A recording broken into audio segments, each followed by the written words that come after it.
Merhaba from Keswick Village. This is the Rorschach Turkey update from the 24th of June, 2025. A quick summary of what's going down in Turkey.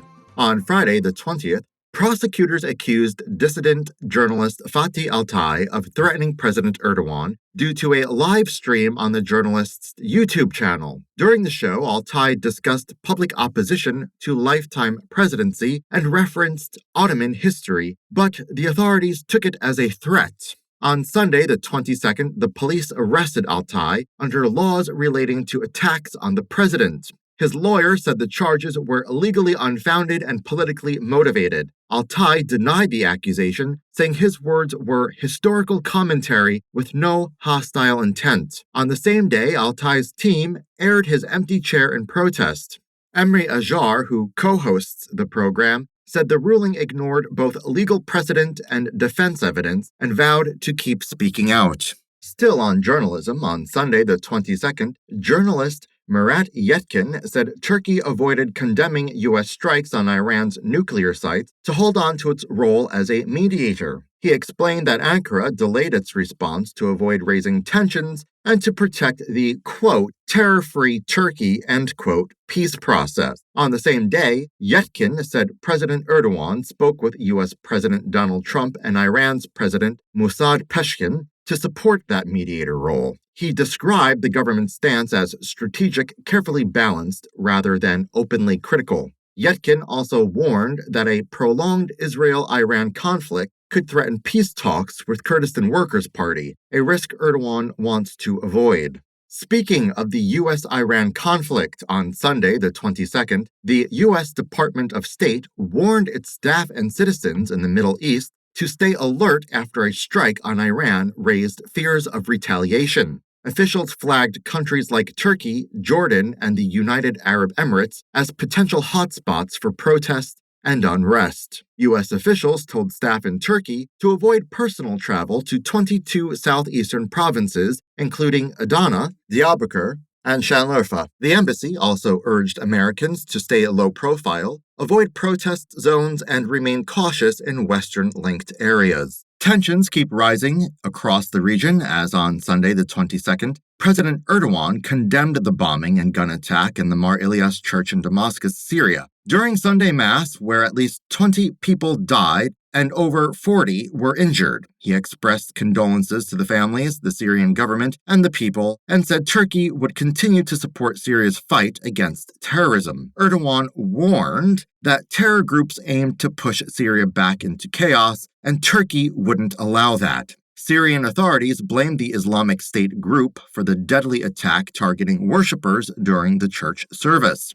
After the attack, Syria limited public visits to the church, citing security concerns, as international reactions continued to pour in. Regional tensions continued to unfold on multiple fronts. On Sunday, the 21st, a video from India stirred strong reactions after protesters were seen stepping on Turkish and Pakistani flags during an anti-Pakistan demonstration. The footage quickly spread on social media, drawing particular attention in Turkey. Turkey has openly supported Pakistan with political and humanitarian aid amid the ongoing conflict with India. The support seems to have contributed to anger among some Indian protesters who targeted both flags. On to some local news. On Monday, the 23rd, discussions in the Istanbul Municipality Council escalated over budget allocations and borrowing permissions. Murat Tekelemas, the group spokesperson for the ruling Justice and Development Party, or AKP, criticized the municipality for not fully utilizing its borrowing capacity for metro projects,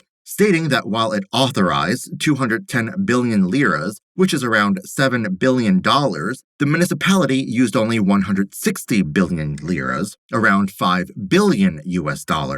In response, the spokesperson for the main opposition, the Republican People's Party, or CHP, emphasized that borrowing limits are upper thresholds, not mandatory amounts, and that completing projects under budget should be a point of pride, not criticism. In more updates from the CHP, on Tuesday the 24th, Muharrem İnce, the Homeland Party leader and formal presidential candidate of the CHP, announced he would dissolve his party and return to the CHP. Inche found the Homeland Party in 2021 after leaving the CHP over internal tensions. A court case later challenged the party's Congress, raising doubts about its future. Inche said Özgür Özel, the leader of the CHP, invited him back with no backroom deals. He dismissed speculation that the decision was related to an upcoming court ruling challenging the legality of the Homeland Party's most recent Congress. Inche explained the party would close voluntarily before that hearing. He stressed this wasn't a political bargain, but a response to growing pressure for opposition unity. Inche also said he told former CHP chair Kemal Kılıçdaroğlu about the move. Meanwhile, on Tuesday the 24th, the Objective Research Center shared its latest survey results from May and June, focusing on voting intentions across the country's 30 largest cities. The data showed that both the AKP and the Nationalist Movement Party, or MHP, passed the electoral threshold nationwide. However, the MHP failed to cross the threshold in 11 key cities, including Istanbul and Izmir. These results suggest limited support for the MHP in several high-population urban centers, despite overall national gains. The findings drew attention to the party's weaker performance in areas where the opposition traditionally holds more ground, possibly signaling challenge for the party in future local and general elections. In some updates on regulations, on Monday the 23rd, the Constitutional Court annulled a vague clause in the Civil Servants Law, which allowed the dismissal of trainee civil servants for behavior deemed incompatible with public service. Since the clause was too vague, an administrative court asked for a review, arguing